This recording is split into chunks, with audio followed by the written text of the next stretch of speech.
Happy New Year everyone and welcome back. We've got a Class 37 to weather today. This was brought by Santa, also known as my uncle.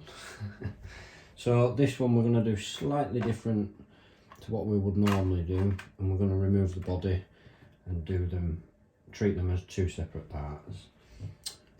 6 screws the body's held on with, and they're just sat in the parts tray. Keep them somewhere safe. We're going to start off with the dirt colour. Now, I said in a previous video I didn't like how that turned out, but that was against a different livery. That was against the EWS livery. So we're going to see what it's like against a BR Blue livery. There's not much airbrush work to be done this time. I have got a reference photo.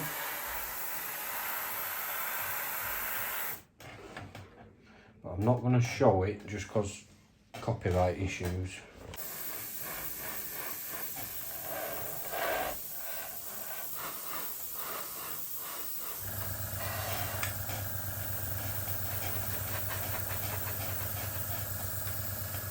Hopefully that lighting angle is a little bit better and reduces some, not all, of the shadows. The reference images I've got, especially in the BR Blue livery,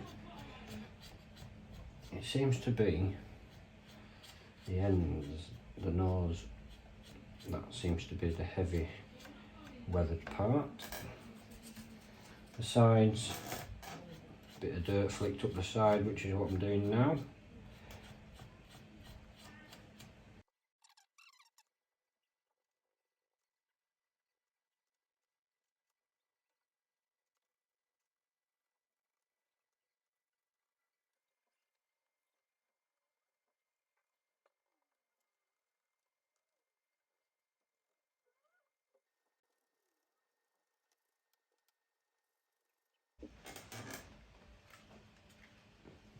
Well, that's one side.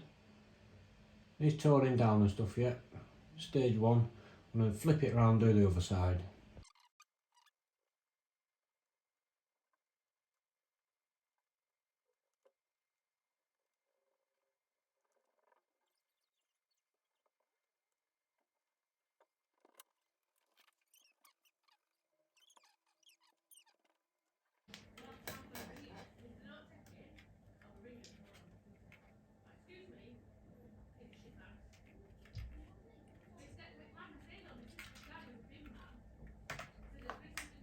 So I've now reattached the underframe, and we're going to blend the body to the underframe.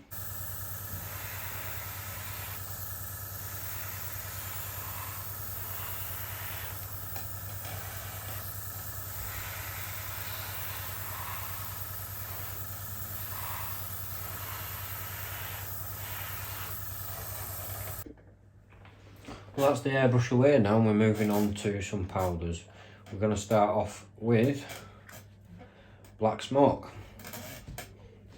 I'm going to be going lightly because powders, as I've said many times, once they're on, good luck getting them off.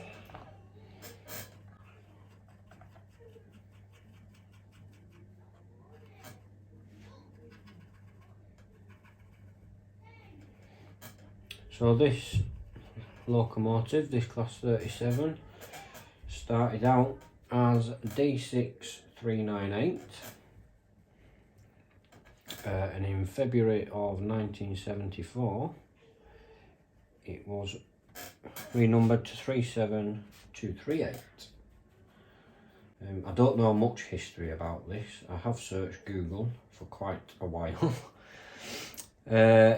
It was removed from Tyne Yard to CF Booths, and it travelled there by road, and that was 19th February 2009, which it then became officially withdrawn from service on the 24th of February 2009. So then, unfortunately, it got cut up there at CF Booth, Rotherham, and that was on the 26th of March 2009. So unfortunately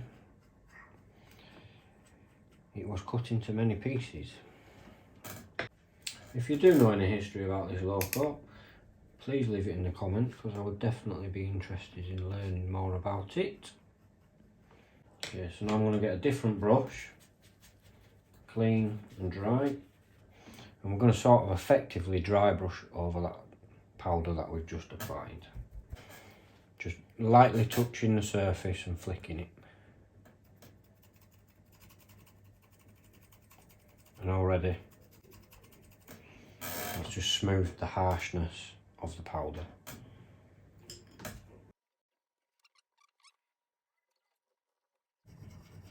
Like I say, the bodywork and stuff is very subtle weathering on this specific picture that I'm working from. I wish I could show the picture, but I don't want to get done for copyright issues, that's all. Another brush, repeat the process.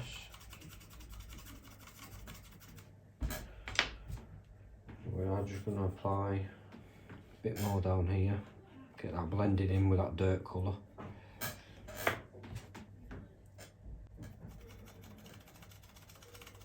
Like so. So it did do timers, obviously BR blue, which is what we're weathering today, but it seemed to have ended its life in real freight grey. I can't find many pictures, to be honest, in the BR blue. I can find plenty in real freight grey. BR blue is a bit sparse, really. I do like a 37 though. I'm sure I've said it many a times, but I do like a 37. Class 20, class 37, workhorses. Right, now, here, it's quite standing out, is probably the best way to put it. So we're going to change that, and we are going to use black powder. We're going to carry on, but effectively, a bit of dry brushing technique. We'll just tone it down enough. Right, it's probably not even showing on camera, but I can tell from here. Right. Blow the excess off. Back to dry brushing.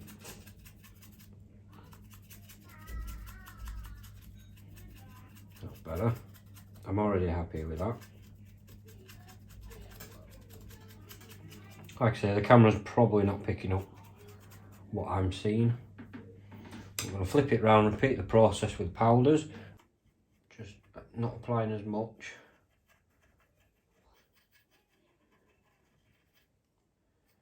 Because it's sort of, like the reference image I'm working from, the front is sort of speckled, which is why I went over it with the airbrush first, to give me that sort of speckled appearance.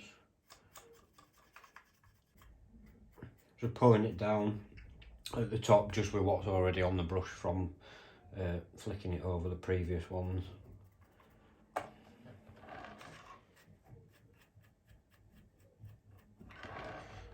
If you've got details applied to your locos, the fine like brake pipes and things like that, just be careful when you're doing something like that.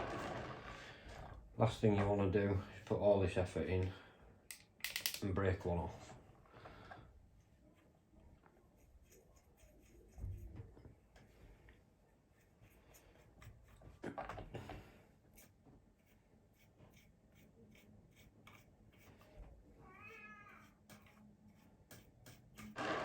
Bit on the roof. Like I said, it's this specific one that I'm weathering is quite a simple job really, and I'm fairly confident in saying I think anyone could manage it. Like skill wise, I mean, there's nothing difficult about this part. The only thing I would say about this part is obviously I've done a little bit of airbrushing, but that's not needed. It could have been done with a brush.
Okay, I think we're pretty much there.